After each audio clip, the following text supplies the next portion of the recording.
बिस्मिल्लाहिर्रहमानिर्रहीम। अस्सलाम वालेकुम दोस्तों। दोस्तों ये इस वीडियो में मैं इस एम्पलीफायर का थोड़ा सा इंट्रोडक्शन स्पीकर्स के साथ इस एम्पलीफायर का इंट्रोडक्शन पेश करूंगा। कुछ थ्योरी में पे बात होगी, कुछ प्रैक्टिकल पे बात होगी। बस आपसे एक ही गुजारिश है कि वीडियो पूरी देखिए। पूरी नहीं देखेंगे तो आपको समझ नहीं आएगी और इसमें बहुत सारी बातें होंगी जो कि आपके काम की हैं। तो वीडियो शुरू से लेकर आखिर तक बराए करम पूरी देखिए, स्किप मत कीजिए। ये मत सोचिए कि आपको सब चीज़ों का पता है, आपको ज़रूर पता होगा, लेकिन फिर भी मैं रिवाइज़ करूँगा और बहुत सारी नई चीज़ें आपको बताऊँगा। तो दोस्तों, एम्पलीफायर क्या होता है? एम्पलीफायर ये होता है कि जब हमारे पास एम्पलीफायर मुख्तलिफ़ किस्म के होते हैं।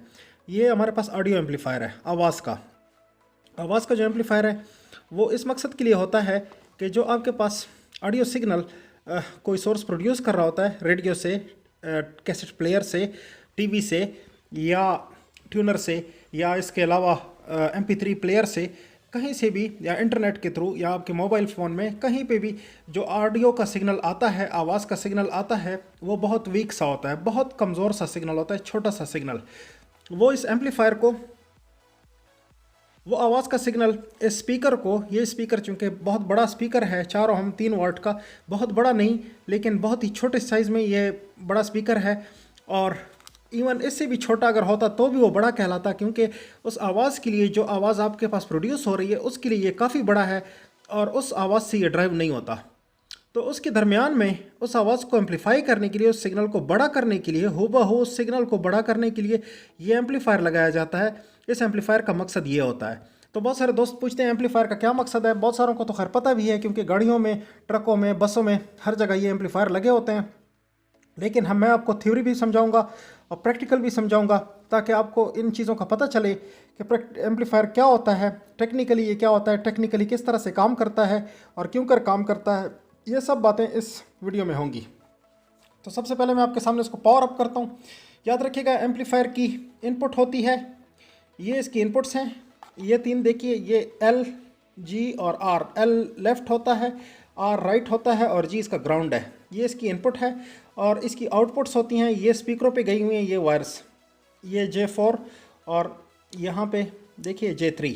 ये वायर जो है, ये 2 वायर स्पीकर पे गई हैं, ये 2 वायर, ये एक एक पेयर है, ये स्पीकर्स पे गई हुई हैं।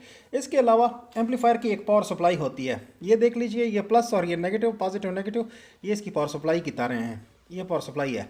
तो इसके अलावा इस एम्पलीफायर में कोई एक्टिव कंपोनेंट होते हैं, या तो आईसी होता है या ट्रांजिस्टर होते हैं। इस केस में ये हमारे पास ये आईसी है, ये आईसी एम्पलीफायर है, ये U1 आईसी जो लिखा हुआ है यहाँ पे। तो इसके बाद इसमें कुछ पैसिव कंपोनेंट भी लगे होते हैं, जैसा कि आप देख रहे हैं, ये इसके पैसिव कंपोनेंट्स हैं, ये रेजिस्टर, कैपेसिटर्स और एक बड़ा ये कैपेसिटर पावर सप्लाई का स्मूथिंग कैपेसिटर है, ये भी दरकार होता है। और इसके अलावा इनपुट, इस पोटेंशियोमीटर पे ये जो आवाज़ का वॉल्यूम कंट्रोल है, वॉल्यूम का क्या मतलब होता है कि जो आवाज़ आप बढ़ाते हैं या आवाज़ कम करते हैं, तो इसके लिए इसको घुमाते हैं, इस व्हील को, तो ये अंदर वेरिएबल रेजिस्टेंस इसको चेंज करता है। वो भी मैं अभी आपको थ्योरेटिकली कागज़ पे समझाऊंगा किस तरह से करता है। तो ये उस आवाज़ को बढ़ाने या कम करने के लिए ये इस्तेमाल किया जाता है। ये इनपुट स्टेज पे लगा होता है और स्पीकर जो है ये आउटपुट स्टेज पे लगे होते हैं इस एम्पलीफायर के। अब हम इसको पावर अप करते हैं। तो पावर अप करने के लिए ये मोबाइल का चार्जिंग पावर सप्लाई जो है, ये हम यूज़ करते हैं 5 वोल्ट की। ये इसकी इनपुट है, USB टाइप इन्होंने दी हुई है। तो हम इसको इन करते हैं और 220 वोल्ट में इस पावर सप्लाई को लगाते हैं। उसके बाद एम्पलीफायर को हमने पावर अप कर दिया है। अब मैं आपको इसकी आवाज़ सुनाता हूँ। देखिए, इसको आवाज़ सुनने के लिए तरीक़ाकार ये है कि आप कोई मेटल की चीज़ हाथ में पकड़िए और यहाँ पे L पे सिग्नल दीजिए। ये देखिए, ये स्पीकर, लेफ़्ट वाला स्पीकर जो है, अगर मैं इन स्पीकर की जगह बदल लूँ आपस में, तो फिर आपको शायद इसकी क्लियर समझ आए कि लेफ़्ट हैंड और राइट हैंड। देखिए, लेफ़्ट ये स्पीकर बज रहा है और अभी राइट में ये स्पीकर बजेगा। ये देखिए, ये लेफ़्ट में ये स्पीकर, राइट में ये वाला स्पीकर। तो इस तरीके से दो, ये स्टेरियो होता है, 2 इसमें एम्पलीफायर होते हैं। ये एक ही एम्पलीफायर सर्किट के अंदर 2 बने होते हैं, लेफ़्ट और राइट। तो एक राइट हो गया, ये लेफ़्ट हो गया। तो जब मैं लेफ़्ट पे करता हूँ, ये देखिए, राइट पे करता हूँ तो राइट वाला बजता है, लेफ़्ट पे करता हूँ तो लेफ़्ट वाला बजता है। ये इसका टेस्ट भी है। अगर आपका एम्पलीफायर सही है तो जब यहाँ पे आप हाथ लगाएंगे तो आपकी हाथ की जो हम है वो सुनाई देगी, और ये राइट हैंड की। तो ये अलग अलग दो एम्पलीफायर हैं। अब थोड़ा सा थ्योरेटिकल बात करते हैं। थ्योरी के हिसाब से क्या होता है कि आपके पास एम्पलीफायर की सिंबल ये है, इस तरह से होता है, और एक दूसरा एम्पलीफायर भी इस तरह से, ठीक है। तो यहाँ पे इसका स्पीकर है, स्पीकर का सिंबल इस तरह से होता है, और ये स्पीकर का दूसरा साइड ग्राउंड। यहाँ पे भी सेम इसी तरीके पे स्पीकर है और स्पीकर का अगला साइड ग्राउंड। तो ये एक आपका L कहलाएगा, एक आपका R कहलाएगा। ये आपके स्पीकर हो गए। अभी इसकी इनपुट्स होती हैं और आउटपुट्स होती हैं, वो भी मैं आपको, आउटपुट ये शो हो गई। और अभी इसकी पावर सप्लाई की तरफ आते हैं। तो पावर सप्लाई एम्पलीफायर को चाहिए होती है, ये प्लस VCC है इसकी पावर सप्लाई, दूसरे को भी सेम प्लस VCC। ये एक कॉमन सप्लाई होती है, असल में इस तरह आके इसको मिली होती है, तो ये दोनों को VCC कॉमन किया हुआ होता है। इसके बाद ग्राउंड प्रोवाइड किया जाता है इसको। ग्राउंड का मतलब नेगेटिव सप्लाई है, इसकी भी सेम इसी तरीके से ग्राउंड, एक ही ग्राउंड होता है कॉमन, वो दिया जाता है। और फिर इसकी इनपुट्स जो हैं वो भी मैं आपको शो कर देता हूँ। इनपुट के अंदर ये एम्पलीफायर का इनपुट है, पर्पल वायर के थ्रू मैं आपको बता रहा हूँ। तो इस तरह से वेरिएबल रेजिस्टेंस के थ्रू इसको इन किया होता है, और ये L इनपुट है और दूसरी साइड इसकी ग्राउंड होती है। और इसका जो है, इसका अगले का, ये मैं अगर आपको ब्लू बना के दूँ तो आपको समझ आएगी। इस तरह से ब्लू वायर बना के देता हूँ आपको। ये देखिए, ये इसकी R इनपुट है। तो अब ये दो सिग्नल अलग अलग एम्पलीफायर्स के अंदर जा रहे हैं और ये एम्पलीफाई होते हैं। तो इसमें होता क्या है कि आपका ये छोटा सा सिग्नल, जब छोटा सा सिग्नल यहाँ अप्लाई करते हैं इस तरह का, तो ये आगे बहुत बड़ा सिग्नल बन के यहाँ पे आउटपुट में स्पीकर के ऊपर आता है।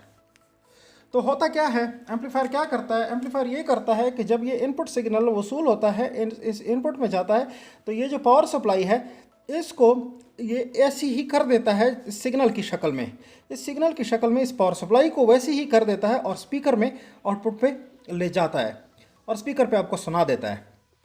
तो इस एम्पलीफायर का अपना एक गेन होता है, इसका बीटा गेन होता है। तो कितना गेन है इस एम्पलीफायर का, कितने गुना सिग्नल को बड़ा करता है, ये बहुत अहम चीज़ होती है इसकी, कि जितना ज़्यादा गेन होगा इतना ही ज़्यादा वो सिग्नल को बड़ा करेगा। लेकिन साथ साथ फिर एक और मसला आता है, डिस्टॉर्शन, यानी इस सिग्नल को ये किस हद तक प्योरीफाई हालत में, यानी असली हालत में इसको ये बड़ा करता है। अगर इसको ये चेंज कर देता है, ख़राब कर देता है, इसमें शोर डाल देता है कि सपोज़ अगर ये सिग्नल ऐसा कुछ हो जाए, तो फिर ये डिस्टॉर्शन कहलाता है। डिस्टॉर्शन ठीक चीज़ नहीं है। डिस्टॉर्शन जितनी एक एम्पलीफायर की कम होगी उतना ही वो एम्पलीफायर अच्छा कहलाएगा, जितना एम्पलीफायर का गेन ज़्यादा होगा उतना एम्पलीफायर अच्छा कहलाएगा। इसके बाद एक इसकी इनपुट एम्पीडेंस होती है Z। अब इम्पीडेंस शायद कुछ दोस्तों को पता हो, कुछ को ना पता हो। इम्पीडेंस क्या होती है, इम्पीडेंस एक्चुअली रेजिस्टेंस की तरह की चीज़ होती है कि जब आपका इनपुट सिग्नल को ये कितना रेजिस्टेंस इस इनपुट पे नज़र आ रही है, ये इम्पीडेंस हाई होती है। ये इम्पीडेंस किसी भी एम्पलीफायर के लिए ये हाई होती है। जितना हाई इम्पीडेंस होगी उतना ही वो एम्पलीफायर अच्छा तस्वर किया जाएगा। अच्छा, एक होती है आउटपुट की इम्पीडेंस, आउटपुट का Z।